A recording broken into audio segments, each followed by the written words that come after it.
Even if it's like a quick call or like a voice call, it's-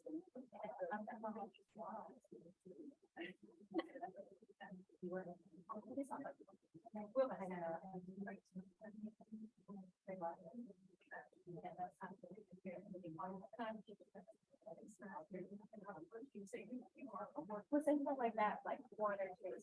That's really fine.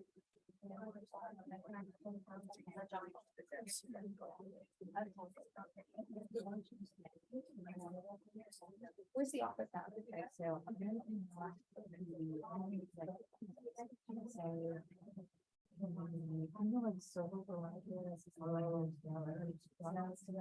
like so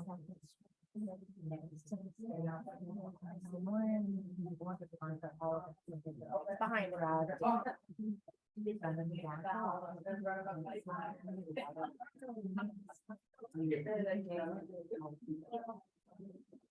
Okay. I know about it. Listen, when people make fun of like, oh, I'm gonna go to the park, I was like, go away. Yeah. Go away. $15 is nothing. Right. Or not even $8, but that's only like $20 a month.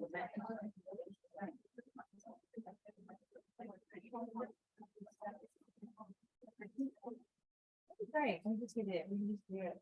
That's why.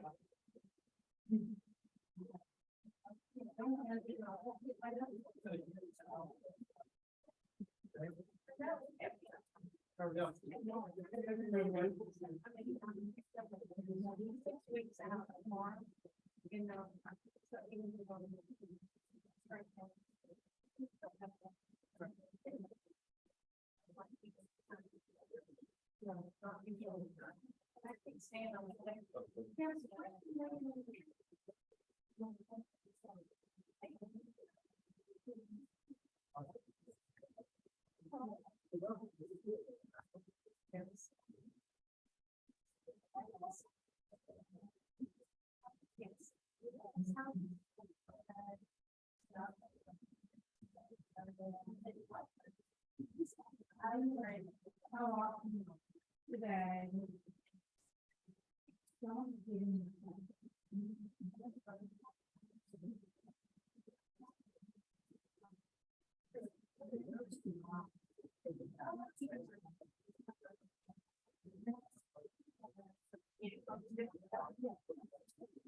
Yeah.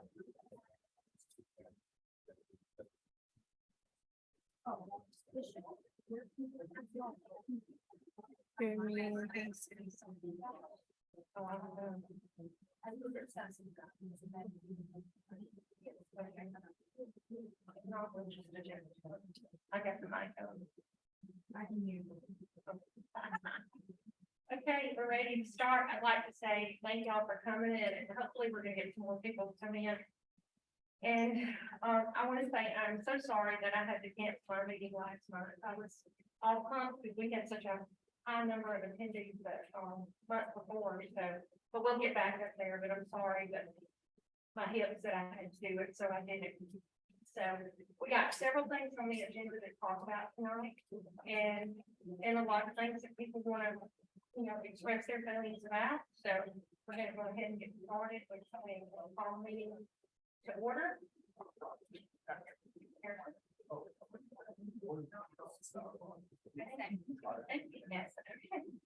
All right, we don't have, we got open reports at Birmingham Public Library. Is anybody here? You're gonna speak, okay? Yes. We're trying to act like.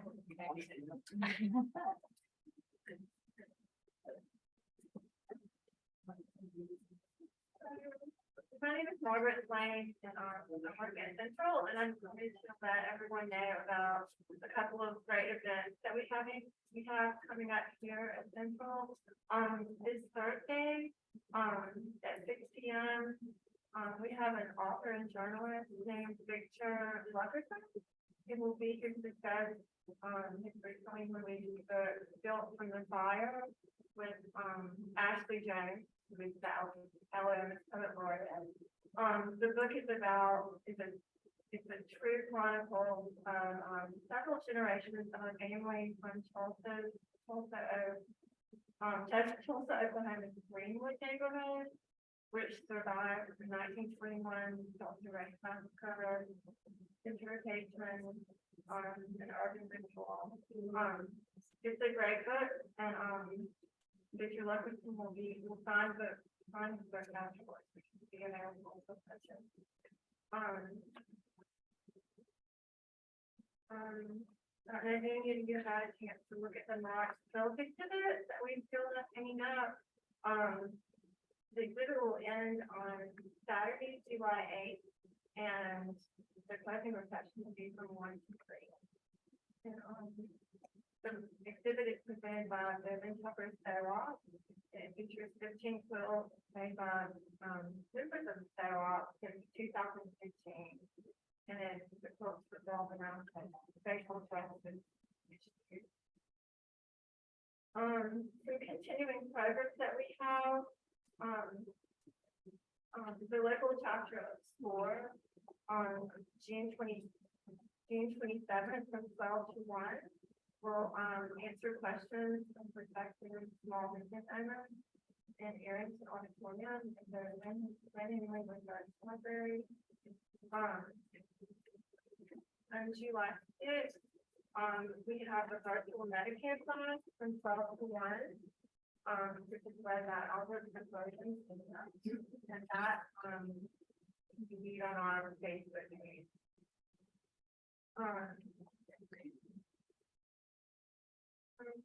Our summer reading program just kicked off, and it includes a free summer tutoring program for second and third graders, which will take place from Monday to Thursday on the second floor here in the youth department. The focus is on literacy and STEM, and we encourage you or anyone interested to register on our website. The concern literacy slot available. The summer enrichment program will continue until through July 27th. Finally, next month on July 19th, Paul Ronsella of our Southern District Department will lead a demonstration on 2 advanced genetic genealogy tools that are part of the software 23andMe, and that will take place on the fourth floor computer lab in the Lincoln Lake building across the way. Does anyone have any questions?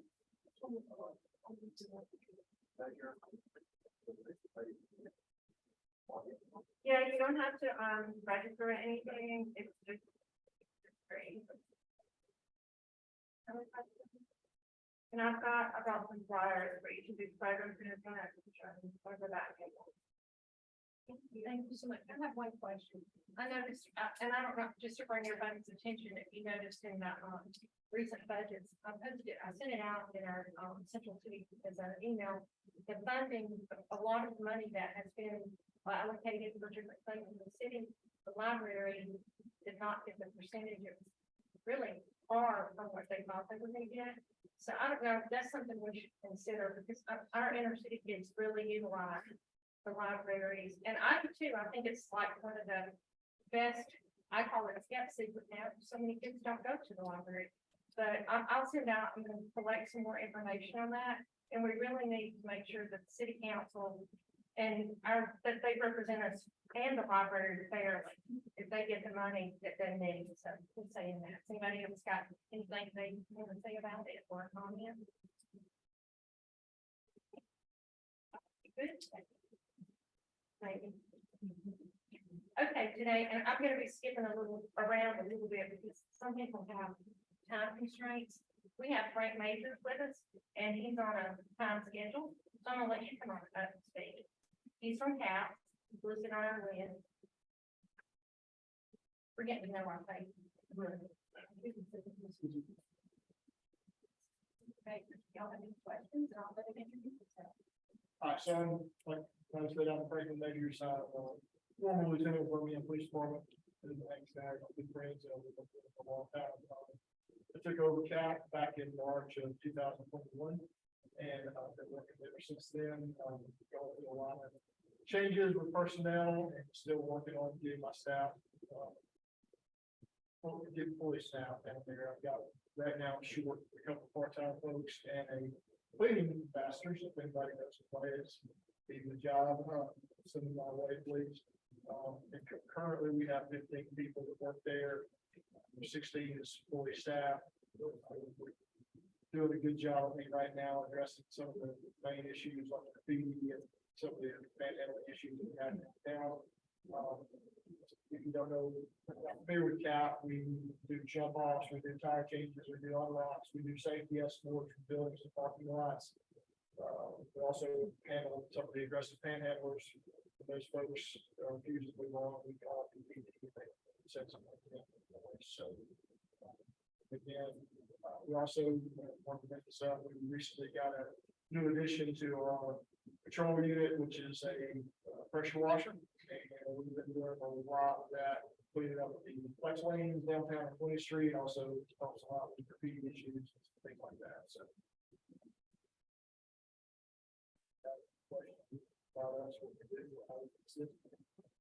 I always wonder, like, when it comes to like the alleys and stuff like that, is the team with the past, are they able to help with that aspect? Sure. Because sometimes we have furniture, sometimes people drop off their mattresses in their alleys. Is that something that you guys do or part? Because I know we pay as homeowners, but I'm always kind of wondering, like, what are the limitations or? Well, I mean, I'm limited on what we have to transport things, and, usually there's one particular dumpster we have a lot of issues with, it's right beside a residential building, and they just go down there, and the dumpster will get cleaned out a lot, and trash piles out, so we have to go to the city hall, and they'll usually get some, they've got a lot more equipment than we can do to take out heavier items like that. We have one dumpster that is technically signed the cap on between Third Avenue Valley on the south side. And so we don't have a whole lot of take big items there. So if let's just come out, you go out and they're in your alleys, somebody's whole apartment, they report to 311 or. They can, yeah. Put it through one line, public works will work together to find it shouldn't, a lot of those things should be handled by the apartment complex, but in most cases it doesn't. So, but if you call 311, start expecting somebody. Well, I think Harrison, they have a lot of mattresses.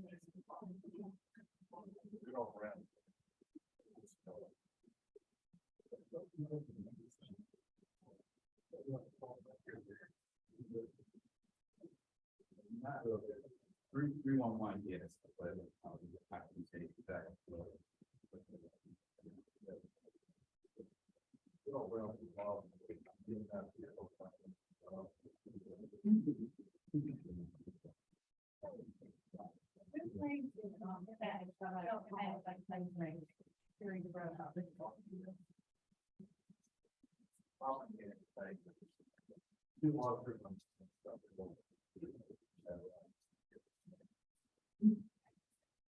Okay, so you might have got any other questions? I know they're only asked about.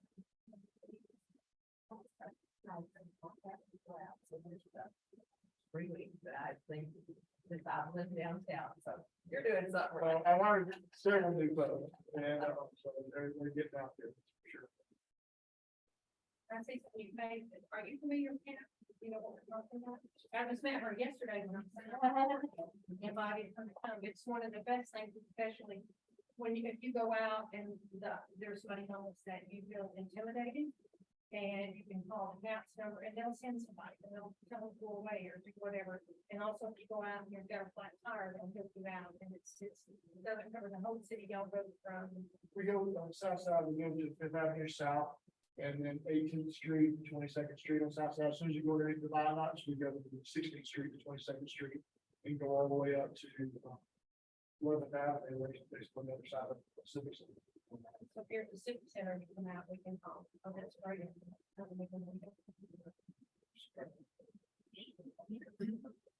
Any other questions? Or? Yeah, well, a normal pressure washer remove the graffiti, or do you have like some supersonic machine? This New pressure washer we got is actually like $8,400. I mean, it's got hot water on there and everything. It's fantastic. We also have this stuff, and it's $95 a gallon. It's called elephant snot. And you paint it on it just like you do the paintbrush. If you don't want to get it on your clothes, you strip it, you know, color off, get messed up by shoes, but you just paint it on there, leave it on for about 30-45 minutes, you come back and spray it off, and it works like a charm. I'm familiar with camps and, they're familiar with camps, but I wasn't sure the area was. So you talk about perfect and gangster. I said, y'all are original gangsters, I mean, But they say the OG. But at any rate, at the one point, camps was not involved. In this area. Stop at 22nd. 22nd Street is it. So you don't go to 22nd. 22nd Street, we stop at 22nd Street. You're on the west side of 22nd Street, going back over to 16th. You're in our bed. If you go anything like the 2200 block, going towards 23rd. Across from the line. That's how it's- We stop, like I said, we stop on the west side of 22nd Street. You're heading down to 22nd Street, everything on this side of it, we got. Now, do you go on Second Avenue, Third Avenue to what, all to 22nd? Yeah, yes, sir. We go, like I said, from Fifth Avenue South down past Publix and all that area. All the way up to, to the other side of the Civic Center. And then we have 22nd Street is our eastern border the whole way. And then on the south side, I think we divide out 18th Street to 22nd Street. North side is 16th Street to 22nd Street. At one point, we had to do a survey to try to see if we could. And I don't know whatever happened. Really, we didn't get enough. Michael Sims can speak more to that. I know that there's a, yeah, I know they're doing an extension, possibly next year, picking up south side in that area over there, 5 south and everything else. So that's something that's in the possibility. You funded fundamentals about business, really. And the question that we had before was how is a condominium classified as business and residence? Because that was a funding problem before. They were asking us, has that changed or have we gotten a definition of that fit condos? Yeah. Michael, can you speak to that? Yeah, so it's funded by the property owners, so the person who owns the building itself, that property, then they are assess the HOA, basically, or if it's something from they own that, they are assessed, how they pass it on to the condo owner, whose resident is completely up to them. So that's how they would bring it. So it's all based on property value, and that's how the assessment is. Possible to go try again to get that area. So there could be a process for that. It does, when it's in that many residential areas, it is has to be run to be met before it can be accepted. And nobody likes to do the 2% threshold. That side. So there needs to be on that. So there is a possibility absolutely for doing that. Just knowing that the second, third, that area kind of off district per se, has a lot of individual owners. So that was the issue I think we had previously. But my favorite house.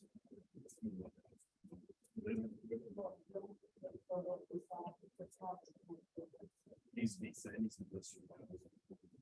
So now we get so many businesses in that area. We probably. Yeah, but how do you, before you understand that there has to be a separation between the commercial piece, the building, the residential development, they may not coordinate between them, which is the problem.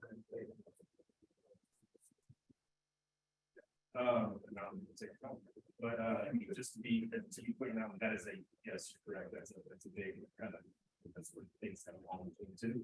Because obviously larger companies and things and they move the property, so they're that market.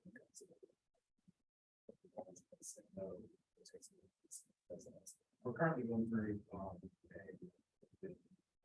a potential expansion of the real estate. Which is innovation. Which kind of going through that process the first time we're expanding it, I'm seeing it actually happens, so we know what that process now looks like, a lot of community engagement, a lot of community support. And having those community meetings where you show that your want for this is there, and then trying to think of. So, like, it could be good. Like, and we like look forward to getting an email that says we're gonna then start collecting information or. I couldn't say it's gonna be, certainly, you know, there would be like your. You get it, right? But yeah, don't promise. Okay. I know.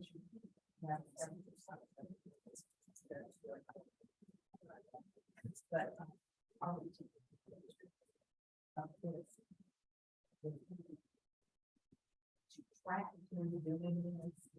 Well, we put it in our maintenance system just to keep track of where it's at, just before and after pictures, just to show what we've done. As far as identifying a particular individual, if I can do it, I know y'all probably see the INIG tags all over town, and they did catch that guy in Mountain Brook. And he had $45,000 worth of bond over there. He had two $15,000 piece bonds over there, and then he got a $15,000 bond for kinetic key tag. They had paid somebody $10,000 to do this professional graffiti tag down there, and he came in and did this little stupid INIG. And the guy wanted to find out who he was so he could go take care of himself. He was really mad about it. We got a warrant here, they were gonna give him one. Right. It's everywhere. Third Avenue is once you go underneath the right out there on running on Expressway, it's right over there on the right hand side. So it's all over the place. Yes.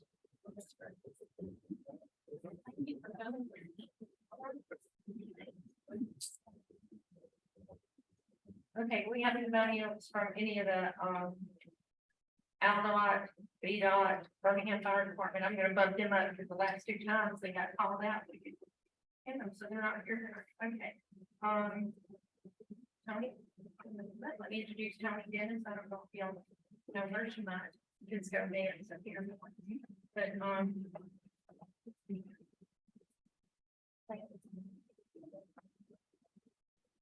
Hi, I'm Tony Tennant. I am the Director of Public Relations and Community Partnerships with City Walk Birmingham. And I absolutely love your president, so she invited me here tonight. As part of my job with community partnerships, I am assigned to the neighborhood associations that butt up against City Walk. That includes Druid Hills, because BJC sits right in Druid Hills, and then Fountain Heights, Central City, Norwood. So Norwood's a little bit to the north, but what we do is try to service everybody that are community partners with City Walk. And so how many of you have been to City Walk? All right, okay, I love this. All right, so I've been thinking about a map of City Walk. They're not the best maps. I'm trying to get rid of them for right now. It's a better one to print it. But it kind of gives you a directional of what is at City Walk and what you can take advantage of. We are going through a process right now where we are color coding City Walk to match this map to give you a better wayfinding. So when we say the blue block, you'll know that that is the blue block on the map that's located between 15th Street North and 16th Street North at 9th Avenue North. So we're going through painting all our curves right now. So that'll be an identifying marker, as well as we're going to hang the castle banners on each block. So we will start advertising where different events are being held basically by the color of the block. So that's how you'll be able to find everything. But just to give you a little bit of an idea, the blue block is what we consider our sports challenge block. And that has some multi-turf fields on it. so you can get out there and exercise. There's an obstacle course out there. We do hold a few events out there on the weekends. You'll see some people out there training. We have an acro yoga group that comes out there. So basically that is designated for sports, health and wellness, but it does have rentable space to it as well. If you go to the red block, that is where our roller rink and skate park is located. We do have a food truck plaza on that block as well, and we're trying to get that activated. So we're hoping every Friday and Sunday, we are gonna have food trucks out there. So if you're on the city walk, you can head down to that end for those. If you go over just a little bit more, you see the purple block. That is the block directly behind ASPA. And that is what we're considering our arts block. It is behind ASPA. It has a stage. We're going to do some performing arts out there. We now have a monthly art market, and it's the third Saturday of every month from 1 to 7 p.m. where we have art vendors that are out there, and we also have a food truck that is out there, 1 or 2, and we have entertainment through that area. So we're going to try to keep that going. We're partnering with a group called Art Hub Collective. So if you are an artist or you know someone who is an artist that likes to do pop-up markets, I would have them contact her and get on the roster for that. So far, we've had 2, and we've doubled in size since the first one. So it is going to be, I think, a popular event. We're going to do this through December and see how this goes. So every third Saturday. Then also on that block, there is a labyrinth. I'm not sure if you guys are familiar with that, but if you'll look on your calendar of events I gave you on Thursday night, I think it's the third Thursday, fourth Thursday. There's 2 Thursdays now. We have Ann Markham Bailey, who leads a labyrinth walk. And she is a labyrinth expert, so she'll lead a meditative walk over there. And then on the second Sunday of every month, we have the Birmingham Drum Circle, which is one led by John Scalisi, who owns a company called Get Rhythm. It is a community event from 4 to 6 p.m. And you come out there and you just jump in and you start drumming. It's the coolest event, and it's drop in, drop out. You don't have to stay for the whole 2 hours. You come and stay as long as you want and then drop out. He does a great job leading it. Then on the 4th Sunday of each month, we have an African drum circle in the sports challenge block.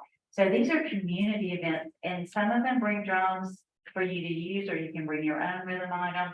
It's a cool thing that we've got going on, and we've had that going on for a little while. If you go over to the center, you see the green block. That's actually 2 blocks. That is what we call Central Plaza. The space in front of the Legacy Arena is flex space. It is open. It can be anything anyone imagines it to be. It was designed to be able to do some spillover events from the arena. Like if they have a big concert, we can have a big concert event out there. Or if there's a sports event, we can have a fanfare out there. So it is rentable space. This Saturday is the 100th anniversary celebration for the United Way. And it will be in that block and in that space. I invite everybody to come. It starts at 3 o'clock, goes till 8, live music, all kinds of cool stuff will be going on from 3 to 8. A kids zone, it's a big event. So in that space on Saturday, from 3 to 8, I would invite you all to come. If you go to the far end of that block, that is where our amphitheater is located. We have concerts there, we have activities there. It's, that's probably one of the most desirable areas in City Walk for people to rent. Going on over, you see the yellow box. Those are, the first one is what we call a flex space. It is a market lot. It is a space that's next to the Sheraton Hotel. We can turn it into anything we want to. We're hoping to put an ice rink out there this December as part of our Christmas celebration. So hopefully keep your fingers crossed, we'll get that. Move on over just a little bit on the other side of that toward 23rd Street. That's called City Walk Social.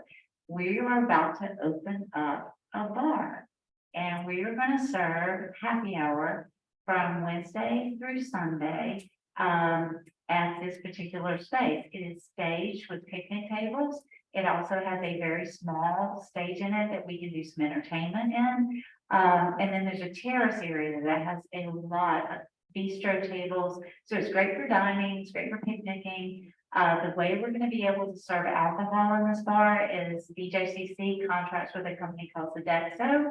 They are our exclusive catering company. They are the ones who apply for the liquor license. They are the ones who will be actually running that and serving out there. So we're excited about that. Give us about 2 more weeks.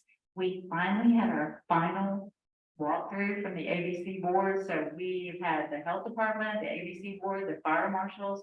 So we're hoping that that will be open very soon. And it's in a really good populated area. That's the one thing we also like about it. It's in the entertainment district, which is part of Uptown. And there's a lot of people out here. So we're hoping it's a pretty safe and secure area to have something like this. If you go on over just a little bit further to the Pink Block, that is our dog park and our pickleball courts. Who plays pickleball? Oh my gosh, all right, yeah, you can, one. This is something I want to offer your neighborhood. One of the things being a partner to the neighborhood association is we'd like to offer some special things for you guys. So one of our thoughts was starting a walking group. We're a mile in length. We would love to have a central city walking group.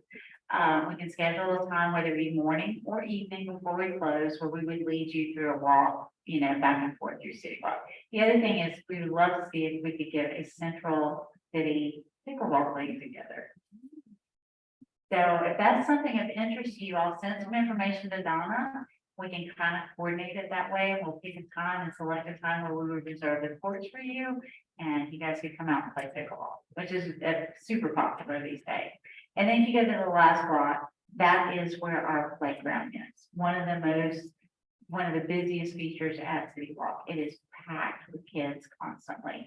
And it's a beautiful playground. It has accessible equipment mixed in with regular playground equipment. That way, children of all abilities can play together. It has a soft landing surface on it, so if people fall or anything like that, less chance of injury. Not going to guarantee that won't happen, but that's an awesome space. So that is City Walk, 1 mile in length from 15th Street to 25th Street. I have provided you guys with what we have currently, which is a calendar of events that we have going on for June and July. That can be updated, and I can start mailing that to you if you would like to start posting it. And we're growing. I just want you to know, we spent our first year, we just turned 1 this week, and we spent our first year really studying this space, trying to figure it out. I'm sure you understand, you probably thought it was bad, you've probably been down there. It was after the World Games left City Walk, we were left with just a big open 31-acre 10 city block space with nothing in it. 2 people, myself and Tad here. That was it. So we had to figure out, one, how do we keep it safe? We've learned a lot in a year. How do we keep it clean? We've learned a lot in a year, pressure washers, all kinds of stuff like that. The other thing was we needed to staff it. So as we are growing, we feel like we've done a really good job of creating that infrastructure. We are now on the edge of being able to program it. So we'll have a lot more activities down there. Every single space in this area, pretty much, not every one of them, most of them are available for rent. So if you know of anybody that wants to have a special event out there, definitely contact us. There's different pricing on our website that shows you the different spaces, anything from a birthday party to the 100th year celebration of the United Way. So we can pretty much accommodate any size event. So that, just so you know, that is how we income generate. City Walk will never be a profit-making entity, but it is going to have to be self-sustaining at some point. So we do have to have some income coming in. We do that by renting. We do that by some of the events that we will have and ticket.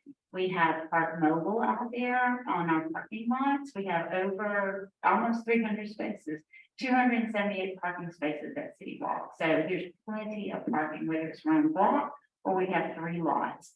So as we move forward, you will see us trying to earn a little bit of money, but never to profit. We want to keep as much free as possible. We want to keep it open to the community as much as possible. And if you did not know, it is owned by Aldott. It is not a city-owned property. We are not part of Parks and Recreation, so we do not get any of the resources that are allocated to that. But we do partner with the city of Birmingham. We hire the police department for our weekend security.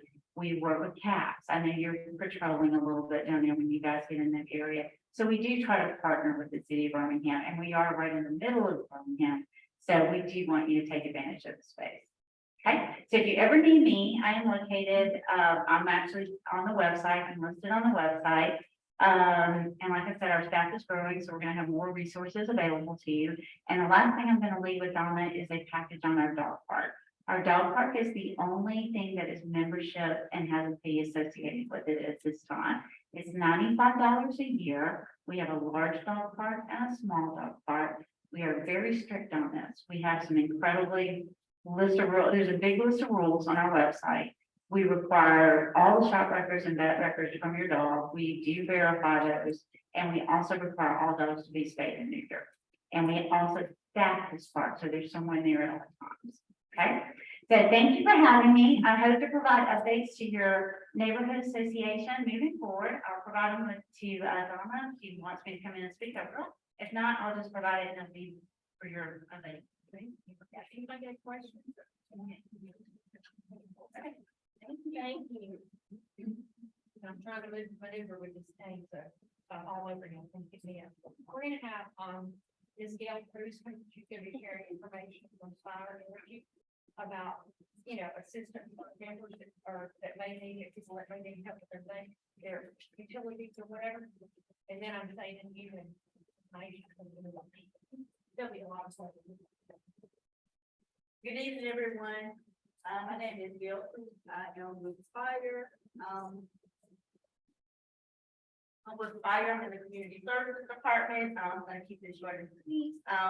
So what we do in my department is we try to help people who are going through challenges who may not be able to pay their utility bills. And I'm saying utility bills, I do not say gas bills. I do work for the gas company, but I do like to refer people over to certain programs that can help them with their water bill, that can help them with their electricity bill, and of course, help them with their gas bill. So here in Jefferson County, people may have been familiar with JCPO. That contract was actually the contract is now with the Community Action Agency of Northeast Alabama.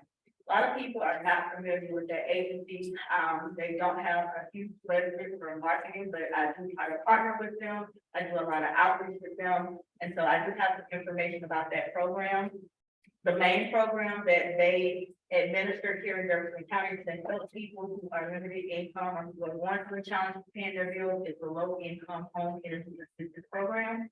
This is a wonderful program to help people, again, pay their gas, their water, or to help pay their electricity bill. They have other great programs to help people become self-sufficient, to actually help them with educational costs, help them with getting housing, help them with so many other resources. It's a great program. Have some information, have another flyer that I will pass out, and I'll actually leave in the back as well. So if you know anyone who could benefit from the program, please pass along that information to them. So on the front part of that is some information about the guidelines for their programs, and on the back is the actual kind of rundown of 5 of the most popular programs that actual organization provides to people, again, who are going through a challenge. And I'm going to end with what Fire can help people with. So the program with the Community Action Agency of Northeast Alabama, they have strict eligibility. You have to be at 150% of the federal poverty guidelines. And in front of that sheet, it kind of tells you what the breakdown of household is. If somebody is over income, they are working and they are having a hard time paying their bills, their gas bill specifically. We don't want to have anyone keep their gas turned off because maybe they had a baby and they don't have that in place. That's crazy. Fire has a program called the Dollar Bill Program. It's our neighbor cover neighbor program, and you do not have to be within that 150% federal poverty guideline number. You can be a working adult who makes, I want to say, it's up to 300% of the federal poverty guideline. So we're talking like maybe you can be a household of 4 making $80,000. And that is kind of really bridging the gap for people who may fall through the cracks of, yes, I work. No, I am not in poverty, but I'm going through the challenge. And so we don't want people who fall through the cracks of I don't meet those eligibilities for some of these other programs to not get those, because everybody needs those, everyone's wrong. So, we just want people to know that we do have a dollar bill program. All you have to do is call our 1-800 numbers on the back of that small flyer, which I did not get back, but I will leave in the bag. Don't pick that up. I have a lot of paper, I'm sorry, I like to carry things.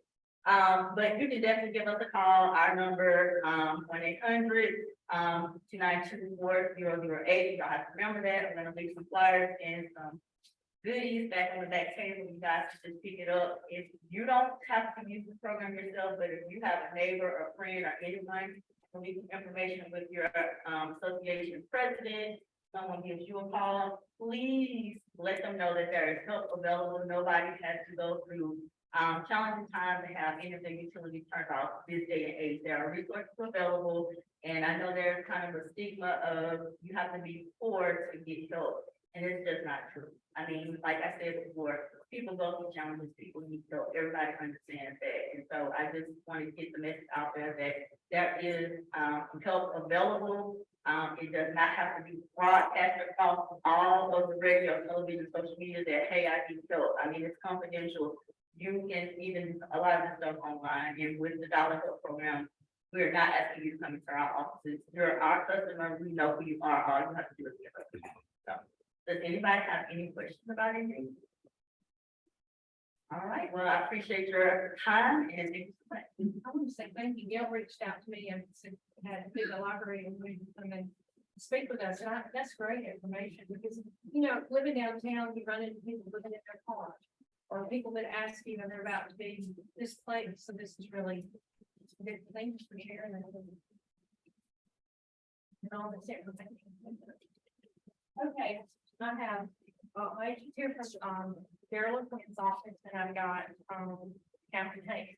But I just want to go over for we, everybody's saying all these questions, the things that I've been working on.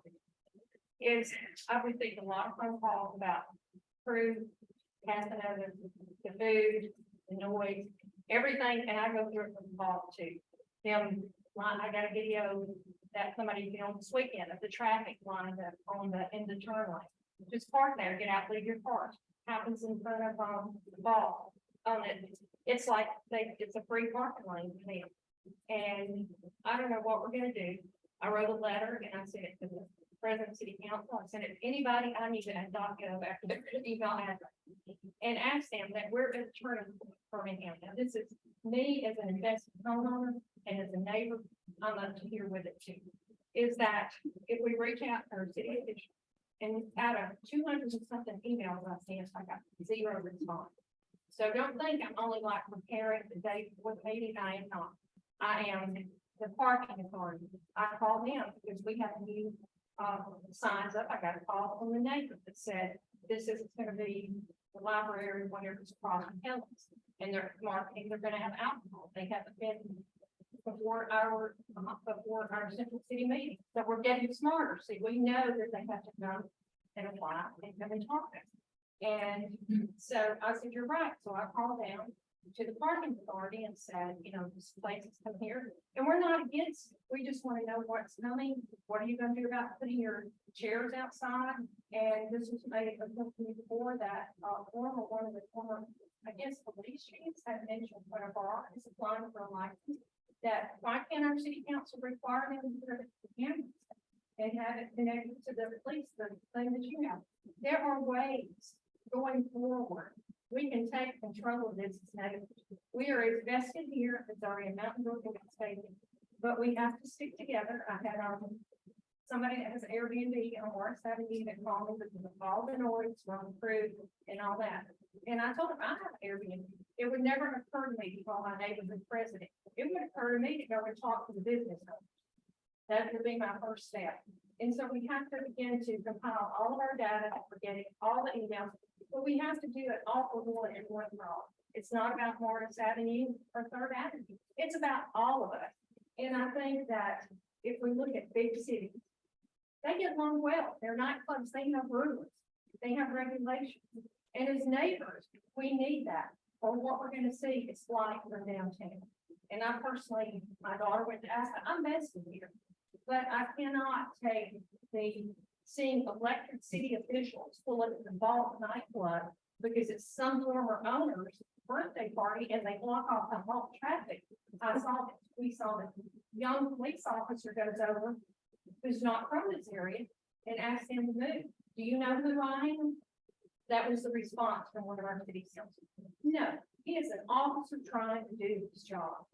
Don't disrespect it. And, you know, yes, we don't have enough officers, but if you see something, what is it? If it quacks like a duck, you think it's a duck, call it in. One of the complaints I got on Monday was all of the grease in front of Dr. Odom's dental clinic.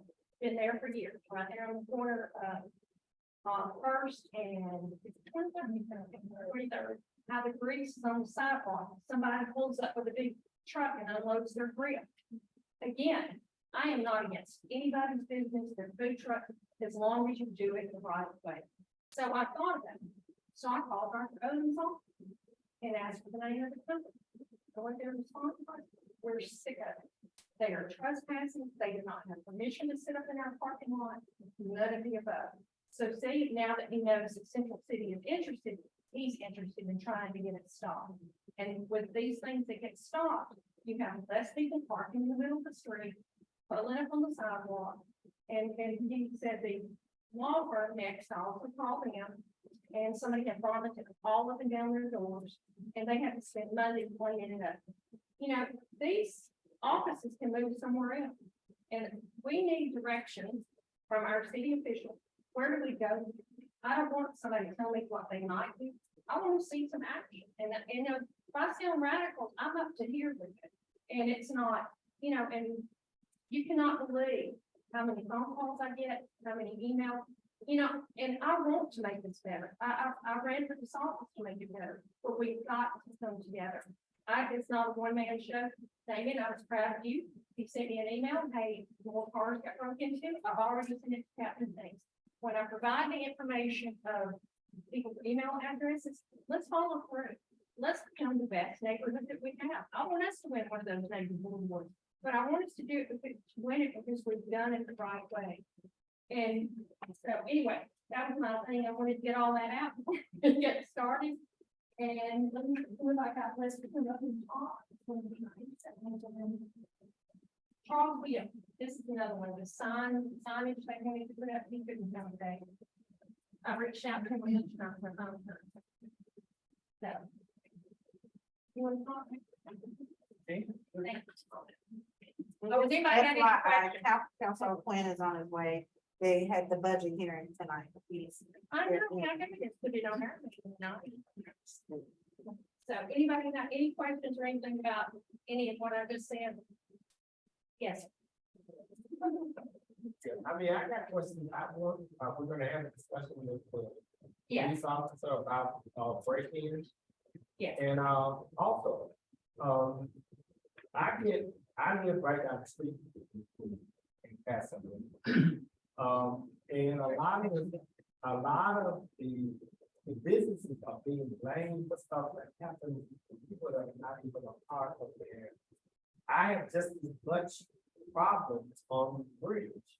When people park up there and they race the cars and you can hear a person hollering, you know, 3 o'clock in the morning.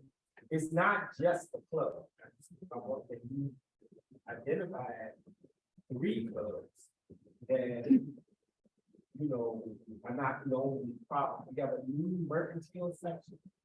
And you talk about blocking the street, they created a ballet right next to my building, taking up parking spaces that we use for loading and unloading and using the pass.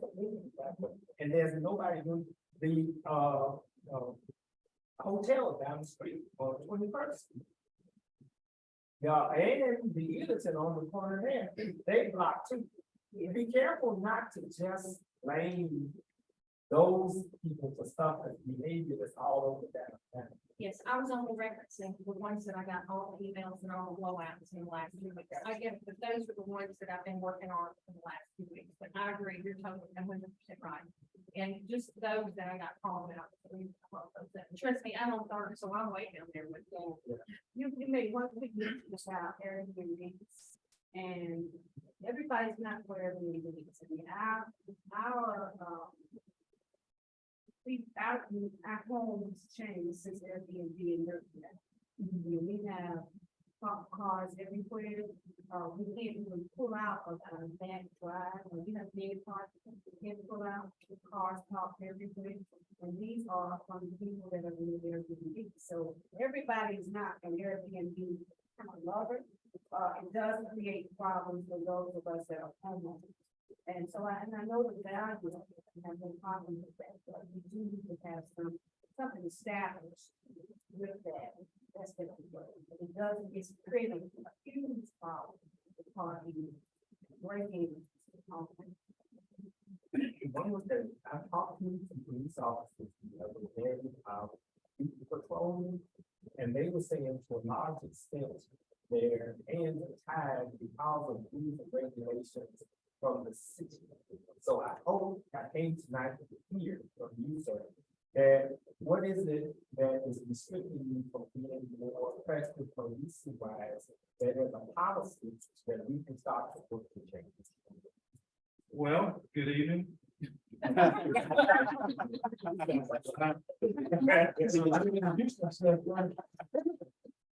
want to cover the Airbnb situation, car break-ins, big deal downtown.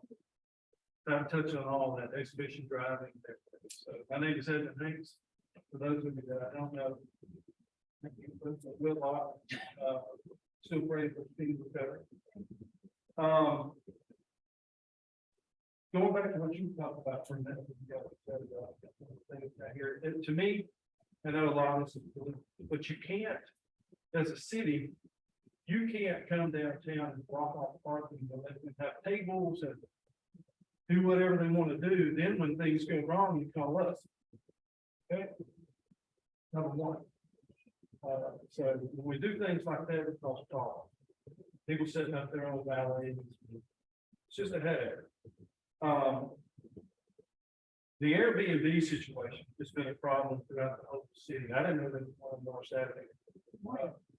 We've had two recently we've had two in Norwood, one in College Hills, and one in Fountain Heights, where we've had large gatherings, large parties, and they all ended with gunfire. Okay. So it's a huge problem, and it's such a problem that I know cities like Gardendale are in the process of banning it. I think Fultondale is following suit.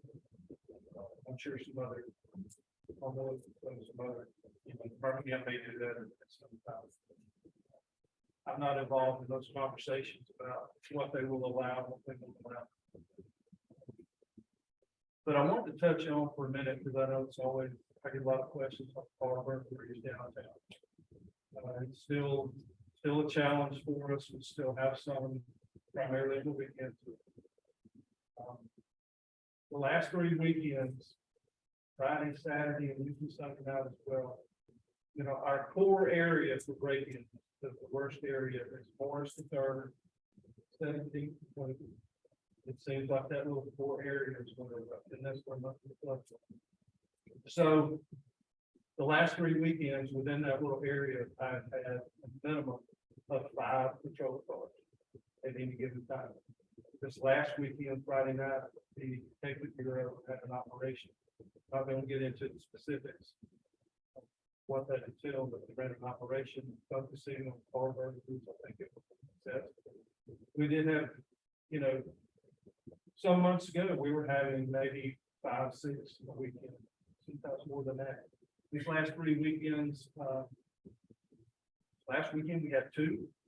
The 2 previous weekends, we only had 1 car break-in all weekend. So we feel like we're headed in the right direction. Okay, we're making some progress. Sometimes we may talk about this. last time I was here, sometimes we make some key arrests and we get people locked up. Any damage they do to a vehicle or the amount of items that they steal, will be that's $15,000. They sign their own bond and they walk out. It blows my mind to hear thankful neighbors talk about somebody paying the fee that can't make bond. Yet these car brokers are walking out. Scott, I don't know how that works. Thanks for changing that. And we all have the conversations with the judges, court, trying to keep people in jail longer. I think those are going well. On the exhibition drive, they did pass the law. And I think it goes into effect August 1st. I have not seen. I've not seen it. I've not read it. I'm hoping that it's going to give us a lot more teeth. You know, we can confiscate some vehicles, maybe get slapped serious jail time. So working toward those things, and thanks to Representative Treadaway, people like that get that done. Sir, I'm going to ask you, where's your building? We're talking about some serious issues going on. My building is 2201, first Avenue, direct on the corner. And across the line, so we have I guess, That's a gated part. and the problem we have in the back is on bars, people park, and now that we have the mercantile, the city came out and put a code that parking so that we can get out of our back lot, and people just move and park there anyway. But we've had my grown children live on Third, and they had at least 5 break-ins. Well, I can speak to that. yes, sir. I'm one of the grown children.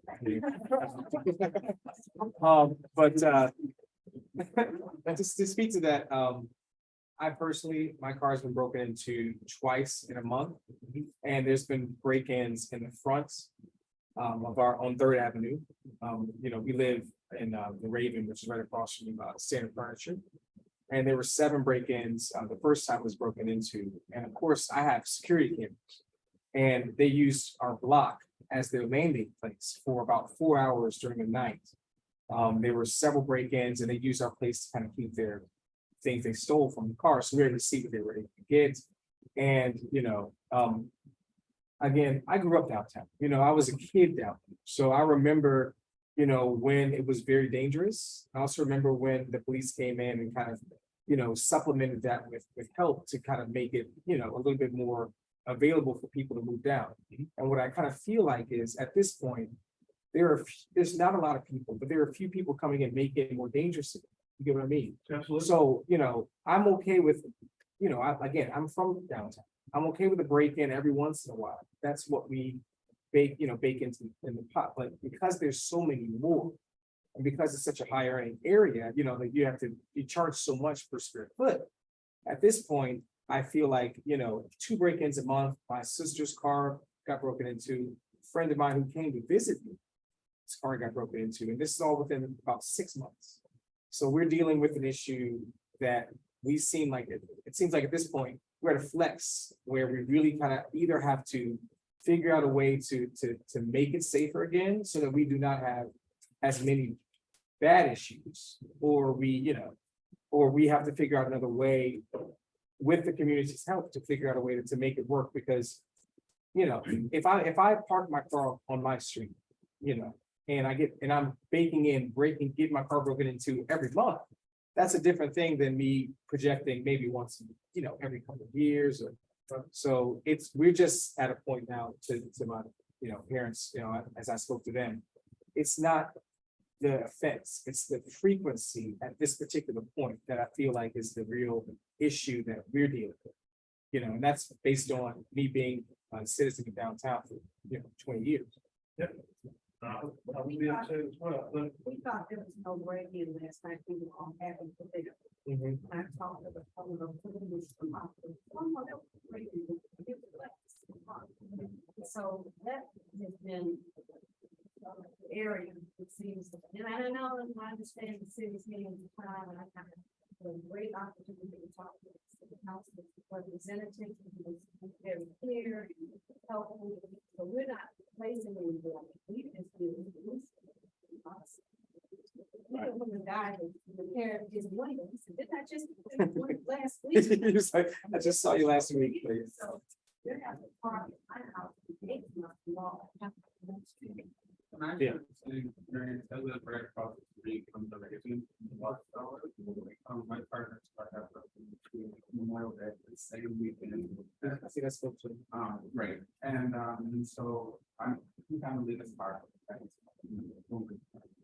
No one can, you know, of course, like 2 weeks later, it happened. Yeah, not, and but just several other. Right, what we need to do. Well, and I know it's a problem. I don't have all the solutions. I can throw every resource that I have at it. And I plead for help with headquarters and that help me with the operation I was just talking about this last Friday night. One of the main problems, and everybody here knows this probably. They know that the majority of the people that go to these clubs, what do you think they have in the car? They have guns in the car. We had one weekend about 5 months ago, we had 18 guns stolen just around the clubs, not downtown, but the whole, 18 guns in one weekend. They know that people carry guns and the law that went into effect January 1st didn't help us. Because now everybody knows, right? And so that's what a lot of these suspects are targeting. They're trying to get the gun. And they're successful when they get the gun. I think everybody knows that the majority of people that are involved, whatever the case may be, will probably have a gun. But a lot of people go to the door trying to get in the club. They get turned away. People see them go to the car, put their gun, and go back in the club. Next thing you know, they're winning. I'd like to thank those of you that have sent us a video and still photos of suspects, whether they're in the condition of burglary or whatever they're doing. Hopefully that, and we have been successful in some of them, but we can ID some of these suspects and screen some warrants on. Hopefully get them some time. So thank you for the video. But let me tell you this, we don't try to come up with excuses like we're too short-handed we're not using that as an excuse. We're doing everything that we can do to try to turn around this thing. They do stuff, they're so blatant, and all of it's not homeless. There's a few that are, but it's not, listen, we have some people that just, like I said, target this clubs, but we also have some people that will just go down to Gus's hot dogs and throw a rock through the window and steal the tip jar. And they'll do $1,000 worth of damage for, $5 at a tip jar. They just don't care. And that's what we're battling every day. So know that we're doing everything that we can do. We're not using short staff as an excuse. In the spirit of, helping, with the effort, I understand that, downtown Birmingham is not the most, affected area when it comes to violence and where your resources are most, needed. But, and we're dealing with, by and large, petty crimes, right? We're not dealing with a lot of murders. We've had a lot more than I expected. Right, but in for the burglaries, all those things, is there a way for us to, figure out a solution that, doesn't require as much manpower, but it gives us visibility to be able to, keep certain crimes happening. You get what I mean? Yeah, Donna brought it great, and I know there were some conversations at one time that anytime that any business went legalized, it was going to be mandated that they put up security cameras and tie them into our real-time crime scene, so that we can watch them 24/7.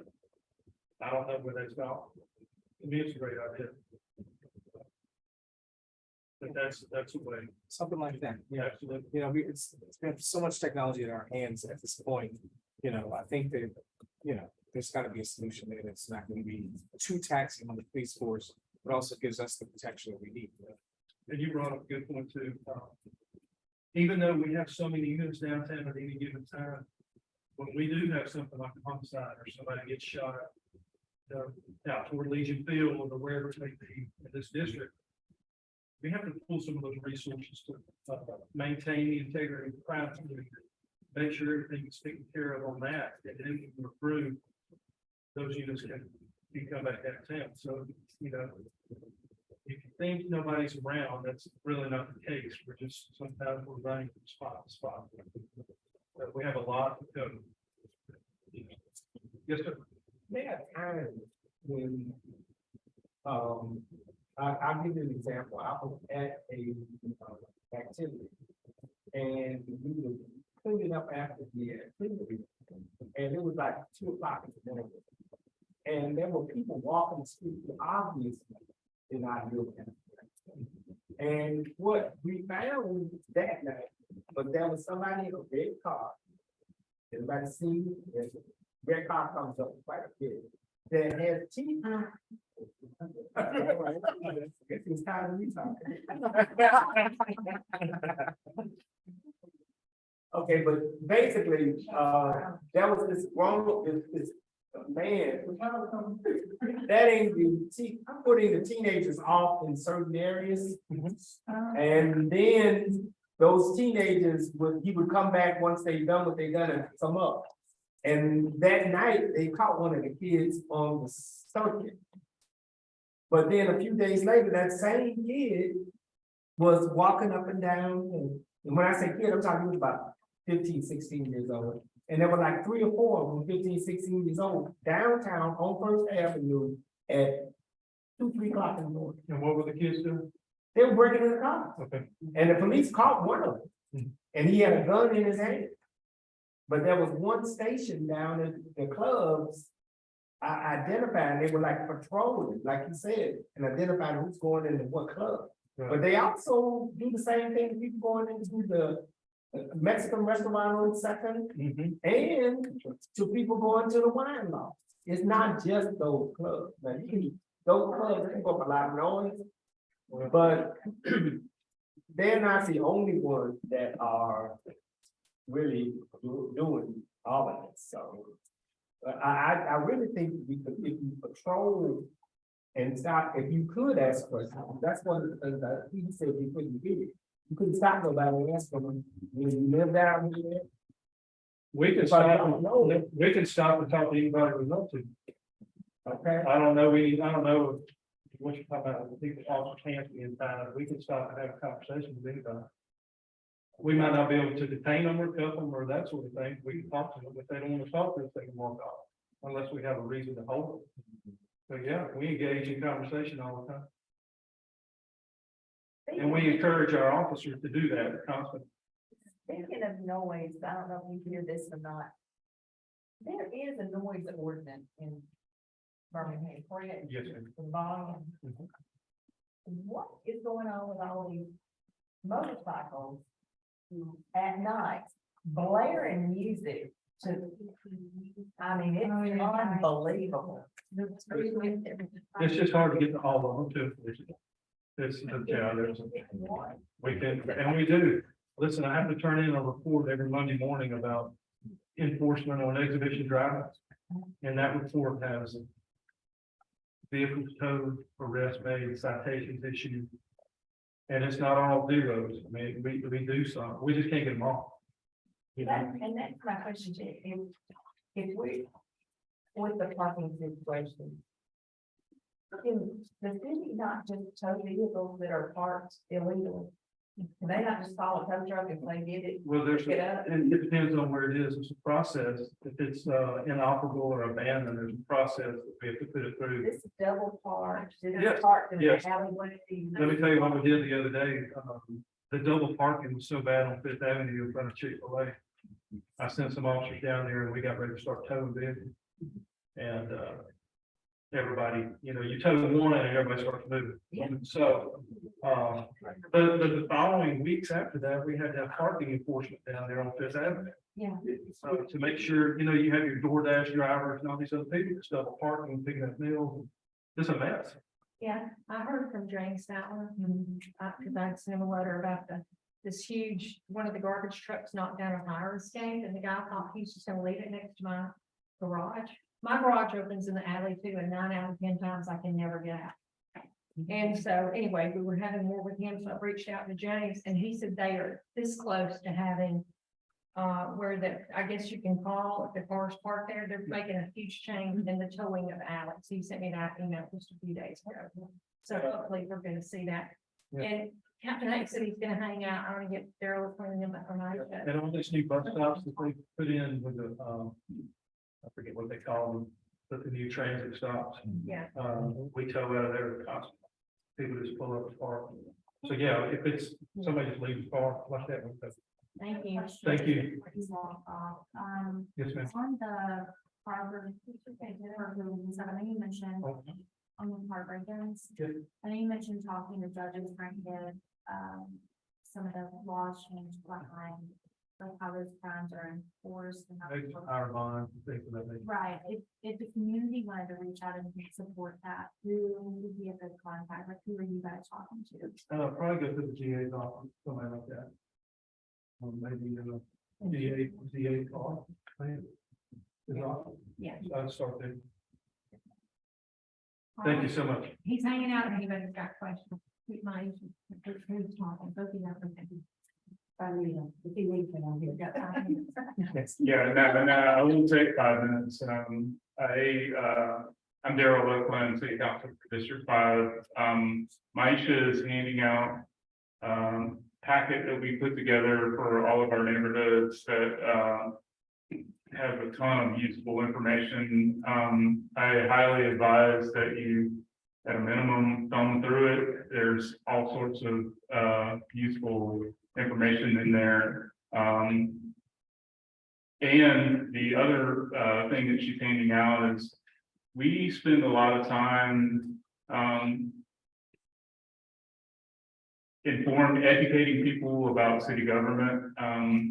There's a lot of folks who get in contact with us who have the expectation, you're the city councilor, you can fix this. And the reality is that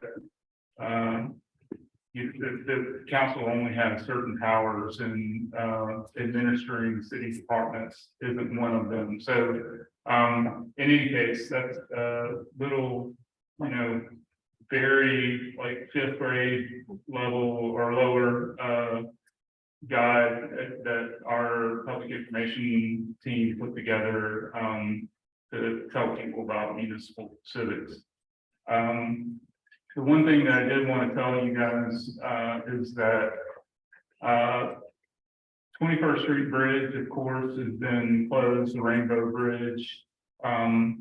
This past week or two, I have gotten a lot of outreach from area businesses concerning, basically, they want to see the bridge reopened to traffic. Let there be light.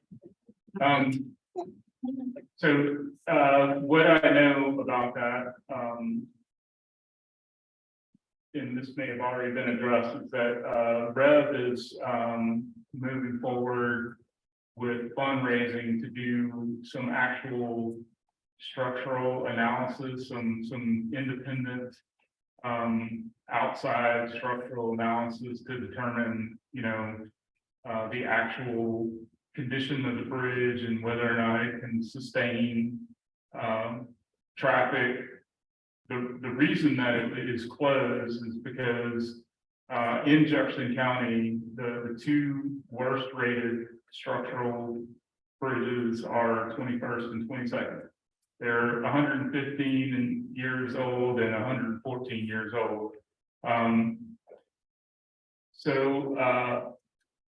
I lost my train of thought, but anyway, that's happening.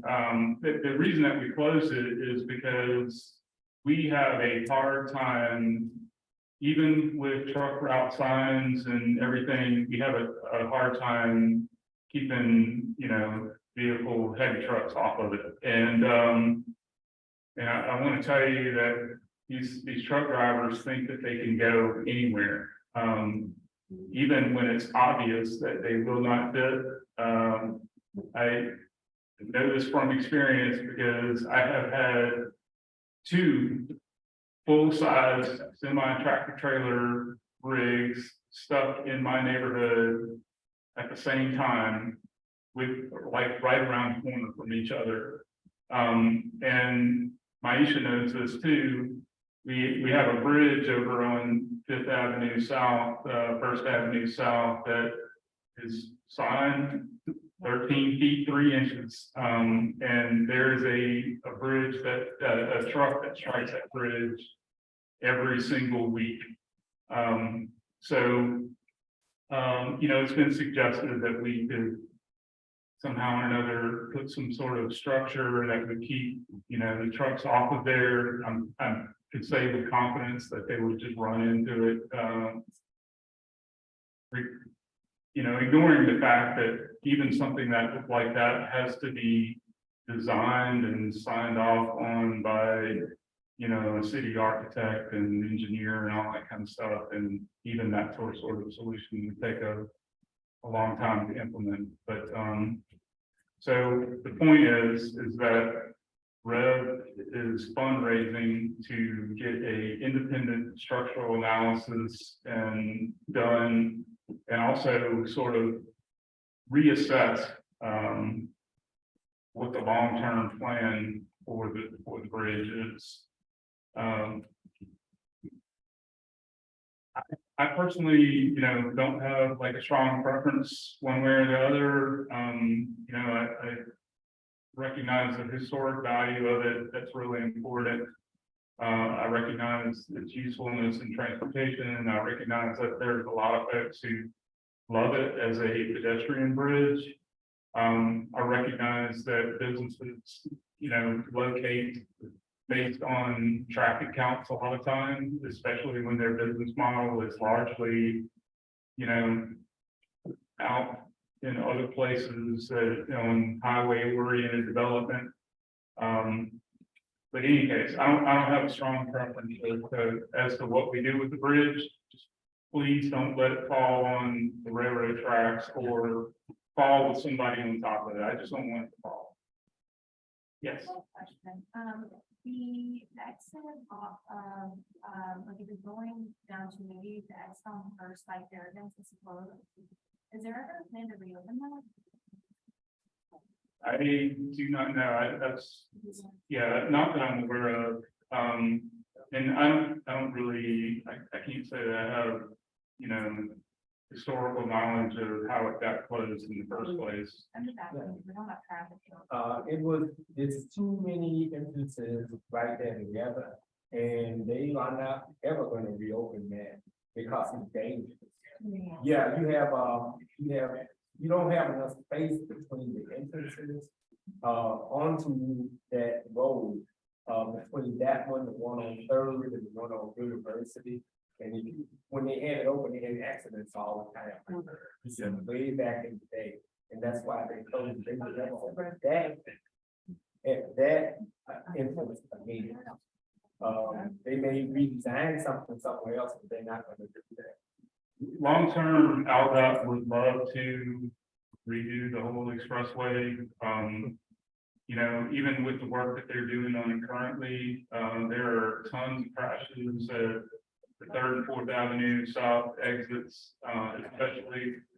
Aldott in a perfect world would love to buy, the adjacent properties and have these, long exits that are built such that you can exit at 65 or 75 miles an hour or whatever people are doing.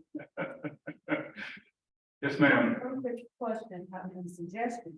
I've heard I know truck drivers sometimes when they make their route coming across the country, they look at those states that have, where you have to be weighed and paid to get on their roads, and they have beautiful roads and beautiful highways. But they come to Alabama because there's no charge, there's no fee, and this is the route they can take and save some money. So you need to long term maybe talk to Aldott about looking at some kind of whole. Was something to prevent these people from just routing themselves to free. Yeah, one thing will say is that I have reached out to there's a federal division of the Federal Department of Transportation that's specific for motor carriers. And I've attempted to reach out to them just to learn more about, the environment around how we do truck routing and that, because there's the issues that we have downtown, but a lot of what we hear from outlying neighborhoods is that we got big trucks that coming through our neighborhoods, and obviously you don't want a truck that is, probably at least 15 feet long with a 53-foot trailer behind it on a residential street.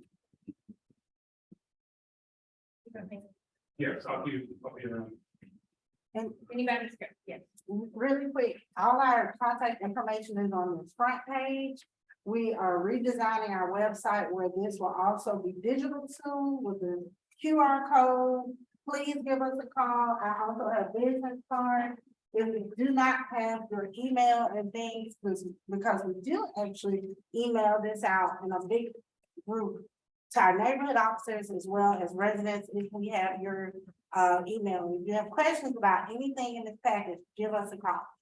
And it's a great information. Before Daryl gets away, I want to compliment him. He and Mason love me because I love to email them. I had 3 complaints this last week that I asked for guidance on who to speak to. They sent back all 3 of the different agencies that I needed to contact directly, and it was timely. So I just wanted to compliment you on that. All right, I'll say, I want to, Aunt Andre, our resource officers here, I'm sure he doesn't want to get up there and talk right this minute, but anyway, that's I call him my boss. Right there. So anyway, he is who I report to. And so people are hanging out, Michael's here, if y'all have any questions, I'm gonna go ahead and say that we close our meeting because we ran over, and I think where you at?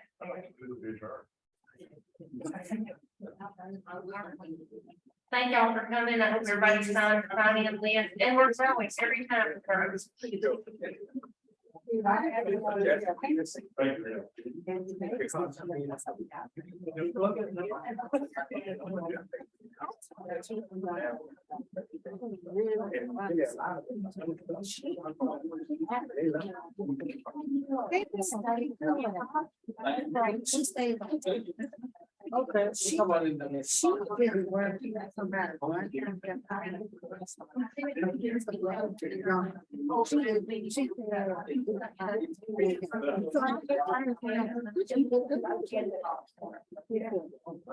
every time.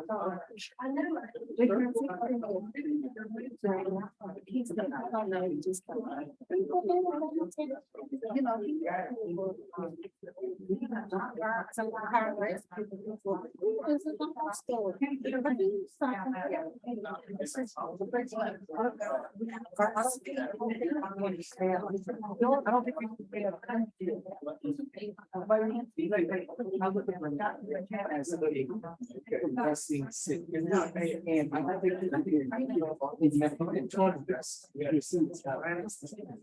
grows. Okay. And be like, this is not, no, it's not, this is normal, right? Because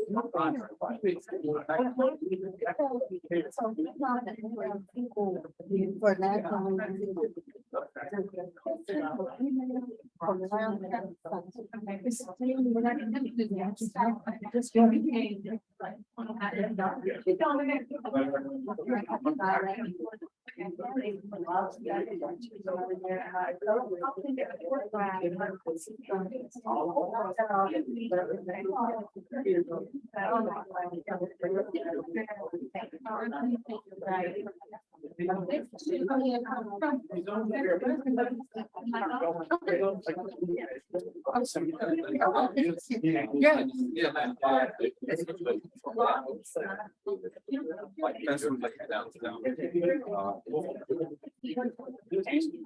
Yeah.